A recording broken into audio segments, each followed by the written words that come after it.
Cinema వాళ్ళు సినిమాల వరకే పరిమితమైతే నో ప్రాబ్లం.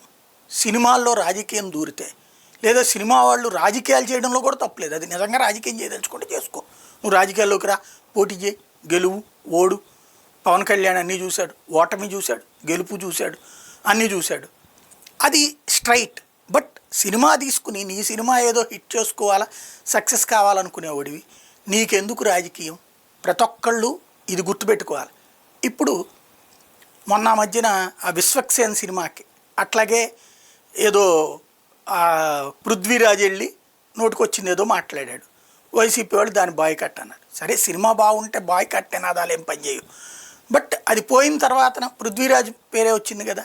ఇప్పుడు అట్లాంటిది పాపం ముగ్గురు హీరోలు అందరూ యో హీరోలే, పెద్ద స్థాయికి ఎదగలేదు, అలాగని కింద స్థాయి అనడానికి లేదు. చక్కగానే ఎవరు నారా రోహిత్ కావచ్చు, మంచు మనోజ్ కావచ్చు, అట్లాగే బెల్లంకొండ శ్రీనివాస్ కావచ్చు, వీళ్ళు హీరోలే. But at the same time Mahesh బాబులు నువ్వు వాళ్ళు అవ్వలేదు, లేదా నాని లాంటి స్థాయికి పోలేదు. అలాగని చెప్పేసి మరీ శాంతం నార్మలు కాదు, పర్లేదు, మంచి ఇమేజే తెచ్చుకున్నాడు. ఇలాంటి వాళ్ళని ముగ్గురిని పెట్టి ఒక చక్కని సినిమా తీశారు. ఆ ప్రోమో చూస్తుంటే కూడా చాలా బాగుంది. ముగ్గురికి తగినటువంటి ప్రాధాన్యత ఇచ్చినట్టుగానే ఉంది. ఇది ఒక తరహా మల్టీ స్టారర్ పిక్చర్, చక్కటి ఛాన్స్ వచ్చింది. బట్ నోటి తొత్తరతో ఆ డైరెక్టర్ మాట్లాడినటువంటి దాన్ని ఇప్పుడు వైసీపీ వాళ్ళ డైరెక్టర్ విజయ్ కనకమేడలాట ఈయన స్టేట్మెంటు. కాపాడడం కోసం ఎప్పుడు ఎవరో ఒకరు వస్తూనే ఉంటారు.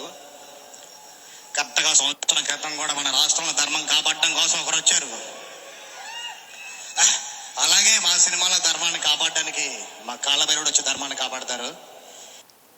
ఇది ఎప్పుడైతే ఇది వచ్చిందో వైసీపీ వాళ్ళకి ఏమనిపించింది, ఓహో అంటే అప్పుడు అధర్మంగా ఉంటే వీళ్ళు వచ్చి కాపాడుతున్నారు, ఇప్పుడు బాయ్కాట్ అన్నటువంటి చేస్తున్నారు. సరే, వైసీపీ బాయ్కాట్ అన్నంత మాత్రాన్ని సినిమా పోకపోవచ్చు, కానీ ఒక సెక్షన్ ఆడియన్స్ని మొత్తాన్ని పోగొట్టుకున్నట్టే కదా.